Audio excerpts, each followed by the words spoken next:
সূরা তাওবাতে আয়াত আছে, ইন্না ইদ্দাতাশ শুহুরি ইনদাল্লাহি ইসনা আশারা শাহরান। ইন্না মানে নিশ্চয়, ইদ্দাত এটা 36 নম্বর আয়াত সূরা তাওবা।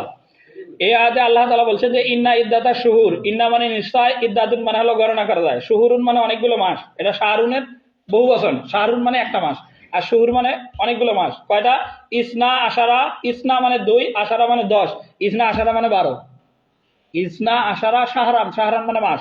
যে আল্লাহ তাআলা মানুষের জন্য গণনার জন্য নির্ধারণ করেছেন 12টা মাস। কখন? ইয়াউমা খালাকাস সামাওয়াতি ওয়াল আরদ, আসমান জমিন আল্লাহ যখন সৃষ্টি করেছেন তখনই আল্লাহ তাআলা 12টা মাস নির্ধারণ করে রেখেছেন।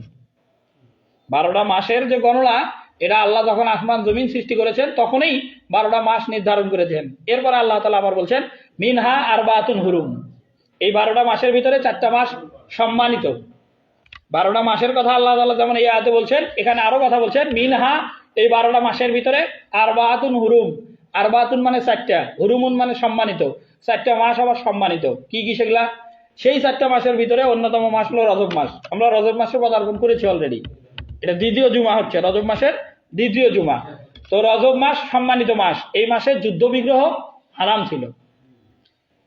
রাসূল সাল্লাল্লাহু আলাইহি সাল্লামের কাছে আয়াত নাজিল হয়েছে, মক্কার লোকেরা হে নবী আপনাকে জিজ্ঞাসা করবে যে সম্মানিত মাস কি। সূরা বাকারা আয়াত আসছে, ইয়াসআলুনাকা আনিশ শাহরিল হারাম, হে নবী আপনাকে মক্কার কাফেররা এসে জিজ্ঞাসা করবে সম্মানিত মাসের ব্যাপারে, এই মাসে যুদ্ধ করা যাবে কিনা, সেই ব্যাপারে সূরা নাজিল হয়েছে। এই সম্মানিত মাস 4টা, তার মধ্যে প্রথম এই রজব মাস, আর বাকি যে 3টা ওই 3টা একসাথে আছে। সেটা হলো জিলকদ, জিলহজ আর মুহররম, জিলকদ, জিলহজ আর মুহররম, আর এই রজব মাস, এই 3টাই একসাথে।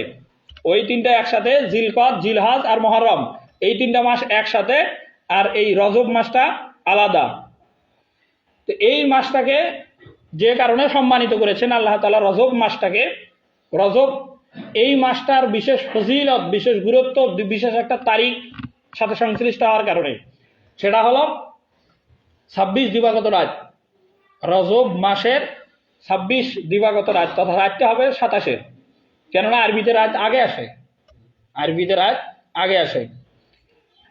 মানুষের দিন গণনার, সময় গণনার সাথে সম্পর্কিত চাঁদের বাকারা সূরাতে আয়াত আসছে, হে নবী আপনাকে মক্কার কাফেরেরা জিজ্ঞাসা করবে, ইয়াসআলুনাকা আনিল আহিল্লাহ, হে নবী আপনাকে জিজ্ঞাসা করে মক্কার কাফেরেরা যে নতুন চাঁদ আকাশে কেন ওঠে।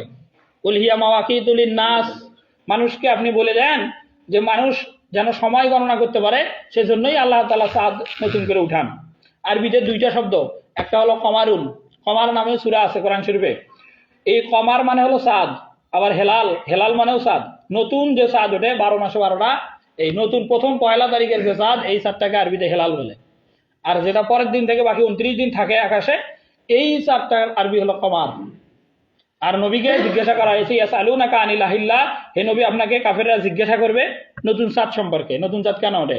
নবী আপনি কাফেরদেরকে উত্তর দেন কুল হিয়া মাওয়াকিতু লিন-নাস, মানুষদের সময় গণনা করার জন্য, ওয়াল হজ এবং হজের সময় নির্ধারণ করার জন্য আল্লাহ তাআলা এই নতুন চাঁদ উদয় করেন। তার মানে মানুষের সময় হিসাব গুনবে চাঁদের উপরে নির্ভর করে, আর সেই চাঁদ যেহেতু সন্ধ্যাবেলায় ওঠে, এই কারণে 26 দিবাগত রাত এই তারিখটা রজব মাসের সম্মানের কেন্দ্রবিন্দু।